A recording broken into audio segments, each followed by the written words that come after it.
Welcome, CM University. We are with a former student of Coach D's. He's going to come on here today to introduce himself, help us understand him, and unlock more of how CMU and Coach D's coaching supported him in getting the kind of outcomes he was looking for. What's up, Frank? How you doing today? Hey, I'm doing well. How are you? I'm doing good, brother. Just on the mission, serving the people, expanding and chasing the dream with this. Let us know a little bit about you and where you're at over there. Yeah, sure. So I've been in this self-development PUA scene for about a decade now. So I've been Mm. through a couple of coaches, been through a lot of courses, been through a lot of readings for many years. So it's easy for me to understand and realize like which coaches know what they're talking about, which doesn't, because like my bullshit detectors for coaches nowadays are pretty fucking good because over the years, I know which Yeah. one's real, which one's fake. So that's why like when I first stepped into CMU and Coach D started talking about realistic scenarios and realistic theories, I understood that he really knew what he was talking about rather than telling everyone about, the fake truths of things. And he actually understood reality. And I realized that not many coaches these days are willing to tell the truth because some people will actually walk away, if you tell them, hey, you're not actually like on the level of the girl or specific realities where it doesn't align with someone's identity. So I think that really helped me align with Coach D, and that's why I decided to get coaching from him. Yeah. The truth sets you free in life, right? Like humans are malleable, and if you have a realistic assessment and realistic take, if you're willing to do the work, then you can expand and you can do a lot of interesting things with your life. But if we're not gonna tell the truth and be like just honest and even have sufficient understanding to understand what's going on with the individual, with what they're trying to get, if we're not willing to be really data driven, then the reliability of us in terms of getting outcomes is going to come into question quite a lot there. So one of the core things with what we do at CMU is we're brutally honest. Yeah. It's going to be loving and supportive, of course. And we're going to build people up and we're going to use our entire method and all the tools and techniques we've got.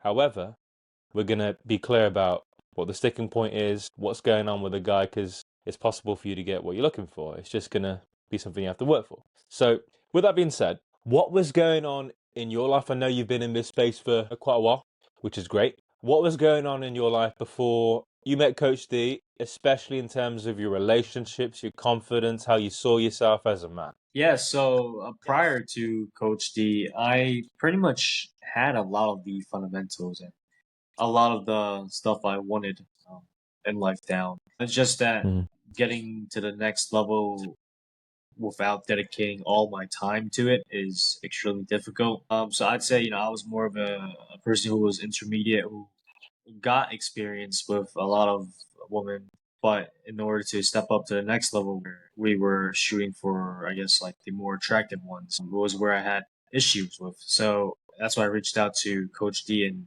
see how he saw things and how it could relate to me. And that's when I realized that certain realities will definitely put you back. Like I'm not like a tall Chad, right? So there will be some realities where certain situations will be very hard for me to run through. And so helping me realize that and understand that, hey, like, you don't really have to tell yourself to the lies of the PUA community, and you have to just open your eyes and realize this is how things are. And so that kind of like set me free, and that kind of helped me Yeah. realize like, yeah, okay, I understand where you're coming from. So if this is the case, how else can I improve? And so that's when we went down through the list and through the checklist of what I can do to get what I want. That's what's up, man. So I got a lot of respect for a man who wants to improve his outcomes and is willing to do the work because it's one life that we get. And if you want those quality relationships, quality women, yeah, which is what we want, and that's what we're looking for, then sometimes we have to get into the nitty gritty, yeah? Peel back the layers and really understand like what is going on here. And it can be really eye-opening and it can be liberating for a lot of people. It was for me, right? Because it took a lot of weight off me, you know what I mean? Which is a good thing, which is a good thing. You talked a lot here in your answers about some of the, if you like, lies of the PUA community and you're a guy who's been in the game for like a decade. Next question for you, Frank, is what was different about Coach D when it came to how he compared to other things that you tried before? Yes, so I think, by now we all know RSD, and RSD really Of course. plugged in the mentality of to all the men watching that looks do not matter.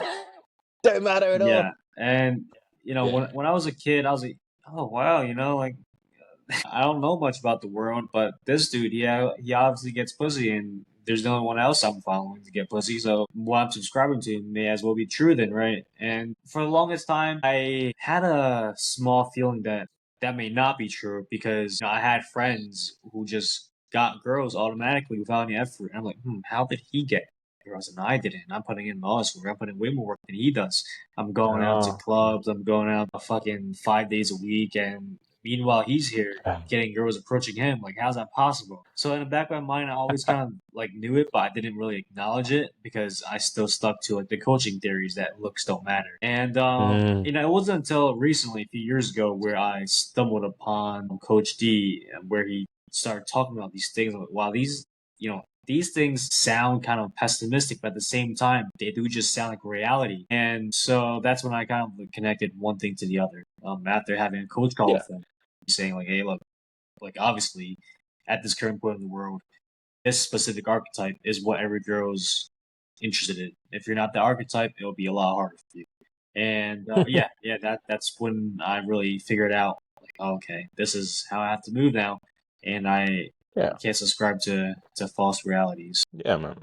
Like, objective reality is always going to exist. It's going to persist way beyond our delusions. So when we see objective reality and it's piercing through, and we see the more attractive guy, almost like a magnet, is attracting the more attractive girl without the effort necessarily involved, right? And we see that. And these things exist in reality because reality is what it is, whether we like it or not. There's certain fundamental truths in the world. Now, you use the word, and I understood you give a lot of context, and you understood you got a strategy, you understood archetype, and you understood how you could lean into that, expand your options, get better outcomes. Yeah, smart way to do it. But you use the word like pessimism, and I want to just preface that by saying, like, you probably didn't find it as pessimistic as maybe someone who doesn't have the previous experience, who hasn't gone through the grinding. Because when we get into the journey, the ideas of, oh, looks don't matter, just go out there and approach, bro, it's very liberating and it gets people into massive action, so I can respect that. However, then there's the subset of student who, despite their effort, is hitting brick walls. Yeah. And then all they're going to do is ask the question, why? And if you can't really dissect that and help them get to a truth, then some of these guys just spiral after that. And yeah, that's not good. That's not good. But of course, we're trying to be a change here. So what you got was a specific strategy in terms of how you could work on yourself, lean into slightly different image and improve your outcomes. There's a lot of different things we can do. And CMU's got a lot of tools and techniques. So method with a lot of different layers, archetype being one of them, changing other aspects of your SMV being one of them. Most guys, if they do the work, can ascend an SMV. I don't know where yours was, Frank, but mine when I started was low as shit. I don't know if you've seen ever any images of me back in the day, but it was bad, right? Did the work. Things got better. And that's just got to be the message here. So with that being said, you kind of built on how the realism and like the strategy was what kind of differentiated. Can you help us understand then, as you like expanded your thinking, how did that translate into your experience improving your dating outcomes? So you're saying like how did opening up to reality improve my dating outcomes? Yeah, I'd like to hear how that worked for you. Okay, so I think one good example is that when you're in the middle of a college town, right, in the middle of the United States where everyone is basically just white, your dating outcomes compared to as if you were in a very diverse city like New York City would be extremely different. Especially if you're not white, right? So if you're not white and you're in the middle of a college town and you're trying to pick up girls and you're not getting the same results as other friends are, then that the locational issue can be resolved by changing where you live. So that's number one. It's not saying that you can't. It's impossible to get girls in the middle of college town. Of course. But I'm just saying that the odds are against you because you are not the archetype of that location. So I think the biggest change Yeah. was basically moving places, changing the places where I live made a big impact because I just understood reality at that point. I'm like, yeah, like there are not much people that are into what I am. So I have to move to a place where there are, interest of my archetype. And I think Yeah. that's one of the biggest changes, right? And it's the same thing as like if you were in a 5,000 person town compared to a 1 million people town, right? Doing that locational change would definitely improve your dating experience by a lot, simply by value. And yeah, I don't really see any Sure. different than the archetype change of location that I'm doing. So yeah, that was one of the big ones. And then from there on, it was more of like a little bit of a personal change, the way I go about on dates, the way I go about polling, and that's a different topic when it comes to masculinity, personality. So yeah, that the location change was definitely one of the first big ones. I like that, Brad, because what it is like if you can understand the underlying sociology and psychology of dating, then not only do firstly you don't blame yourself, right?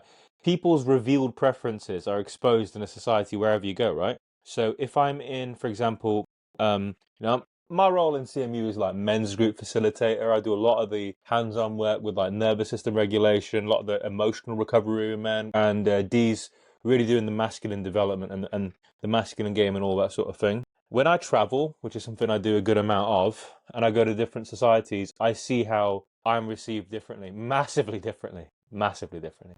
I'm a 6'5" brown guy, right? Some people just haven't even seen that before. So I rock up at some places and they're like, "Whoa!" And some places it's a tall order. Yeah, it's hard. It's a hard one to sell. But you also learn about people when you do this, and about the inner psychology and just about how they respond to things. Some societies are more open. Some societies are more closed. Some societies, because of their own like complex history, have certain archetypal preferences. If you don't understand this and you're going in there blind with the concept of, well, looks don't matter, it's all good, let's just go in there, then it's difficult for you to really dissect what's happening when you're not getting outcomes. You're limited in terms of your ability to analyze and evaluate. Knowledge is power in this world. Data drives ability to make better decisions. As you saw, when you change locations, when you change different variables, you get different outcomes. And that's just the blunt fact of reality. Yeah, you can get outcomes wherever you are. I've never failed to get outcomes anywhere, wherever I've gone. However, I know the lived experience was really different depending on where I was. So understand that, take stock of it, and be in your strength and be in your power. There's always going to be ways to find what you seek. It just depends on how strategic you can be and how you can evolve yourself and be the best version of yourself. So, to kind of wrap us up, Frank, what would you say to the version of you who's on the fence about joining CMU? I would say that if you have doubts that Coach D will impact your life, and I think that you should really take advice from me just because I've been in the game for so long. I understand what it feels like to Hmm. look at a coach and be like, "Hey, this dude actually legit or not?" Because there's so many out there these days. There's thousands of coaches. There's coaches out there just to make money. There's coaches out there just to want to help people out. Like, you don't really know who's real or fake. But I'm Yep. here to give my perspective and my view on CMU, not because I was asked, but because I genuinely want to help people in my shoes. And that's one of the main reasons why I really want to speak on this and why I have so much passion and why I've been in here for nearly a decade now. And whenever I get the chance to help people, I always help them. So there's that nature of helping people. I appreciate that, Frank, and that's one of the beautiful elements of this community. Most of us are guys who've went through our own trials and tribulations. Most of us have had some sort of relational pain and difficulties and come up against blocking factors and have had to suffer and strive to get answers and to find the help that works. Oftentimes, we flip-flop through, unfortunately, coaching programs and people that don't really know and don't get it. It's expensive, it's costly, it's time wasting. It's not good for people. So then when we've got guys like CMU, what we're doing here with myself and Coach D, who've dedicated a tremendous force of effort to drive in student results above everything else and finding truth, then I think it's important for us to be loud and proud about he's really been there. And he's truly done it with so many students. He's coached 150 plus men deeply. Yeah. And that's not something that is often seen in this world in terms of client results. So, Frank, I'm going to thank you for your time today and your testimonial. I greatly appreciate your time. And I do want to reassure you that it's going to help those who are on the fence make the decision to take the leap. And if you're someone who's watched this video and you're ready to now deeply commit to taking action, you are more than welcome to join the Brotherhood. My details are below. You can message me on Telegram and I'll listen, understand you and your problem. And if you do have a problem that CMU could resolve, then we can take it from there. Otherwise, Frank, it's been an absolute pleasure chatting to you today. Thank you. I appreciate you and looking forward to following your journey too. Thank you, Ravi. I appreciate you letting me come on here and talk about it. And it was definitely a nice conversation. So thank you very much, and I hope you have a good one. Of course, brother. Appreciate it.